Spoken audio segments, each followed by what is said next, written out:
Welcome to Jnanodaya. Jnanodaya YouTube ಚಾನೆಲ್ಗೆ ಸ್ವಾಗತ ಸುಸ್ವಾಗತ.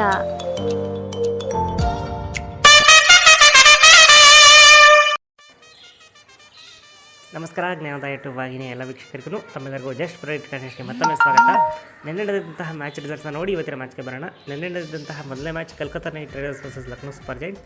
ಈ ಪಂದ್ಯದಲ್ಲಿ foreign players versus Indian players ಯಾರು ಜಾಸ್ತಿ ರನ್ಸ್ ಗಳಿಸ್ತಾರೆ ಅನ್ನೋದು ಪ್ರೆಡಿಕ್ಷನ್ ಆಗಿತ್ತು. ಈ ಪ್ರೆಡಿಕ್ಷನಲ್ಲಿ ಯಾರೆಲ್ಲ ಫಾರಿನ್ ಪ್ಲೇಯರ್ಸ್ ಅಂತ ಪ್ರೆಡಿಕ್ಷನ್ ಮಾಡಿದ್ರು ನಿಮ್ಮ ಪ್ರೆಡಿಕ್ಷನ್ ಸರಿಯಾಗಿದೆ. ಇನ್ನು ಎರಡನೇ ಮ್ಯಾಚ್ ನಡೆದಿತ್ತು Chennai super Kings versus Punjab Kings. ಈ ಪಂದ್ಯದಲ್ಲಿ ಫಸ್ಟ್ ಬ್ಯಾಟಿಂಗ್ ಅಥವಾ ಸೆಕೆಂಡ್ ಬ್ಯಾಟಿಂಗ್ ಯಾವ ತಂಡ ಗೆಲ್ಲುತ್ತೆ ಅಂತ ಪ್ರೆಡಿಕ್ಷನ್ ಆಗಿತ್ತು. ಯಾರೆಲ್ಲ ಫಸ್ಟ್ ಬ್ಯಾಟಿಂಗ್ ಆಡುವಂತಹ ತಂಡ ಗೆಲ್ಲುತ್ತೆ ಅಂತ ಪ್ರೆಡಿಕ್ಟ್ ಮಾಡಿದರೆ ನಿಮ್ಮ ಪ್ರೆಡಿಕ್ಷನ್ ಸರಿಯಾಗಿದೆ. ಹಾಗಾದರೆ ಇವತ್ತಿನ ಮ್ಯಾಚ್ಗೆ ಬಂದ್ಬಿಡೋಣ. ಇವತ್ತು ನಡೀತಿದೆ IPLನ 23ನೇ ಪಂದ್ಯ. ಇದು ನಡೀತಿರೋದು ಗುಜರಾತ್ನಲ್ಲಿ ಅಹಮದಾಬಾದ್ ಸ್ಟೇಡಿಯಮಲ್ಲಿ. Gujarat Titans versus Rajasthan Royals. ನಿಮ್ಮ ಪ್ರೆಡಿಕ್ಷನ್ ತುಂಬ ಸಿಂಪಲ್. ಯಾವ ತಂಡದ ಪೇಸರ್ಸ್ ಅಂದರೆ ಮೀಡಿಯಂ ಫಾಸ್ಟ್ ಬೌಲರ್ಸ್ ಅಥವಾ ಫಾಸ್ಟ್ ಬೌಲರ್ಸ್ ಅತಿ ಹೆಚ್ಚು ವಿಕೆಟ್ಸ್ ಪಡೀತಾರೆ ಅನ್ನೋದು ಪ್ರೆಡಿಕ್ಷನ್ ಆಗಿರುತ್ತೆ.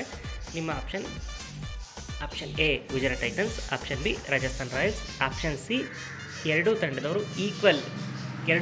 ಪೇಸ್ ಬೌಲರ್ಸ್ ಈಕ್ವಲ್ ಆಗಿ ವಿಕೆಟ್ಸ್ ಪಡೀತಾರೆ. ಇದು ಮೂರನೇ ಆಪ್ಷನ್. ನಿಮ್ಮ ಪ್ರೆಡಿಕ್ಷನ್ನ ಸಂಜೆ 7 ಗಂಟೆ ಒಳಗಾಗಿ ಜ್ಞಾನೋದಯ ಗುಂಪಿನಲ್ಲಿ ಬಂದು ತಿಳಿಸಿ ಅಂತ ಹೇಳ್ತಾ ತಮ್ಮೆಲ್ಲರಿಗೂ ಮತ್ತೊಮ್ಮೆ ಧನ್ಯವಾದಗಳು.